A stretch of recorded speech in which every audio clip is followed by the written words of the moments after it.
Hey, how are you doing? I want to go over this week's module with you. So click on your modules tab and we're going to scroll down all the way to module 4, competing in world markets. So let's look at the learning objectives for this module. So we're going to look at why nations trade, which that's important because some countries produce certain goods and services better than other countries. And for example, 94% of the world's saffron production is produced in Iran. And China, for centuries, had a hold on the silk production market.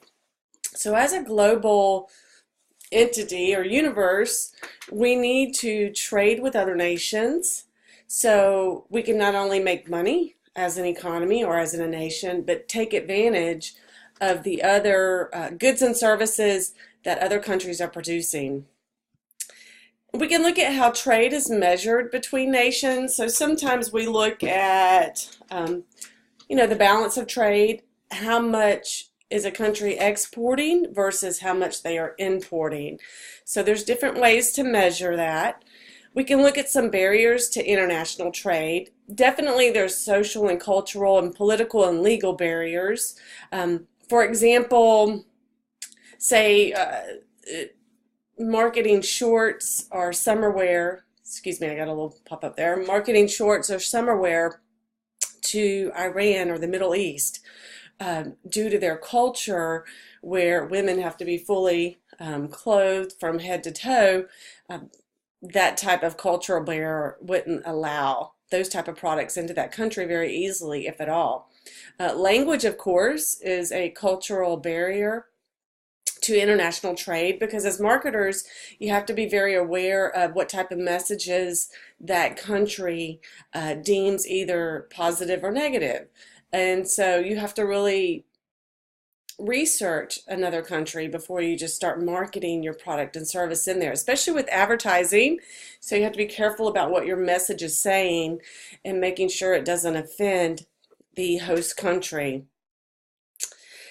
Reducing some barriers to international trade. We've have a couple of them so far. Nafta, which is the North America Free Trade Agreement, lets countries like the United States, Canada, and Mexico trade with one another freely.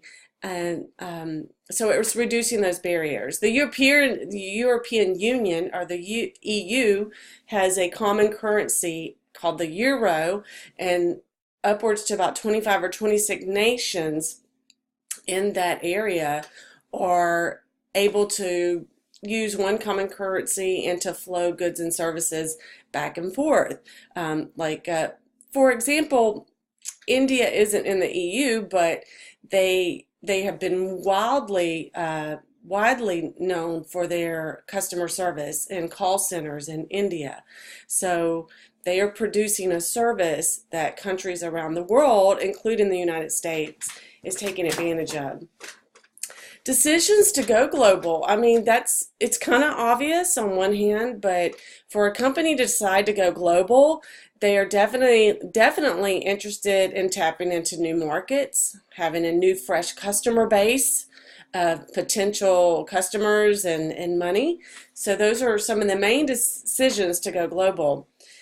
Strategies to go global. A company could make a direct investment in a country. For example, Ford is doing this with Mexico. They have set up a manufacturing plant in Mexico, so they're making a direct investment in that country in order to work in that country. You could also, there's many other strategies. Set up a franchise. I mean, McDonald's has a lot of franchises globally. Subway is a franchise system, and anyone could buy into the Subway franchise, for example, if you have the initial investment monies in order to do so. So Dunkin' Donuts is another popular franchise. So there's different ways that you can get into another country, partnering with another company as well. So it's important to understand these concepts because it helps you to think with a global mindset and to understand that we are all just part of a bigger picture globally. Okay, so let's look at what you're going to be working on this week. But before that, I want to show you several presentations that you have. You have an audio PowerPoint presentation, and this is from the 16th edition. And then you have the current 17th edition PowerPoint presentation, as well as a PDF file of it. And you have a couple of presentations that I've created, and within these, the Prezi and the Canva, there are also activities. So if you would like to do those activities, they're in those presentations, as well as additional real-world examples. So take advantage of that.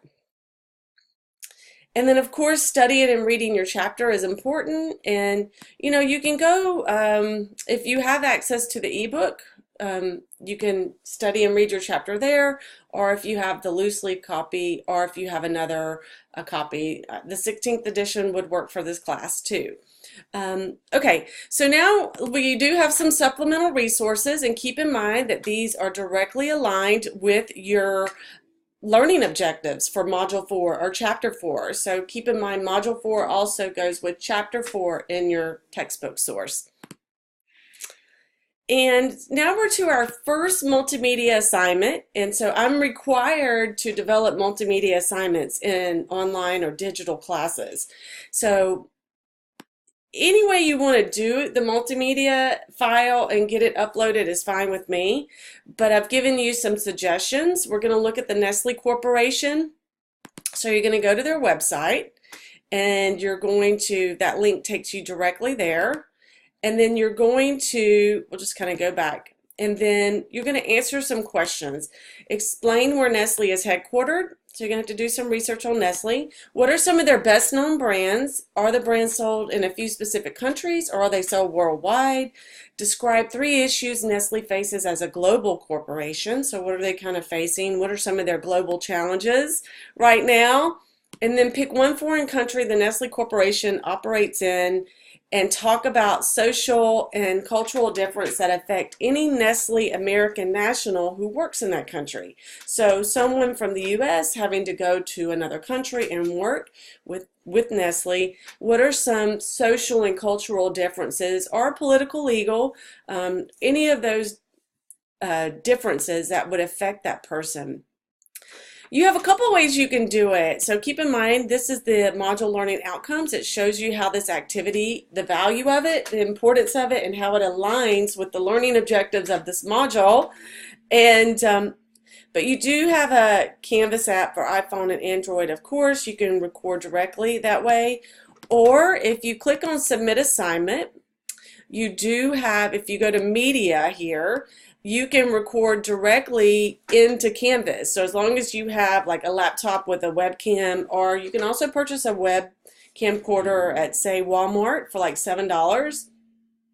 Or you can use your phone, your smartphone, but it is a multimedia assignment. So the importance of this is that it helps you to get better with your technical skills, which is important in today's workforce.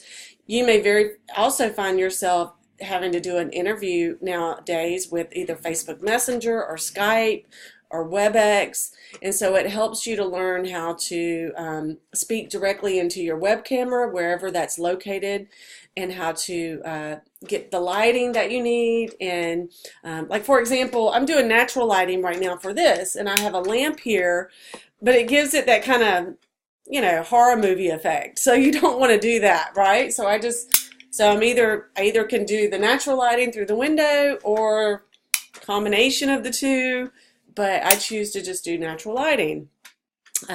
So look at your grading rubric. You're going to be graded on how well you answer the questions and your critical analysis, also on your audio video applications. So could I hear you? Was the lighting okay?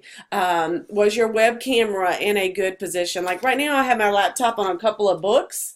That way I'm not like, kind of looking down, or, you don't want to be like looking up, you know what I mean? You want to do kind of try to get as direct into your web camera wherever that's located, on your phone or on your computer.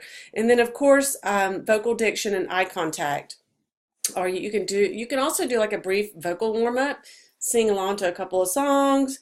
Go to youtube.com and do a search for vocal exercises, and then eye contact. I definitely want you to be looking into your web camera as I'm doing now. You know, if I was looking like in the middle of my screen, it would not look like I was maintaining eye contact. So you have to find your web camera and look directly into that.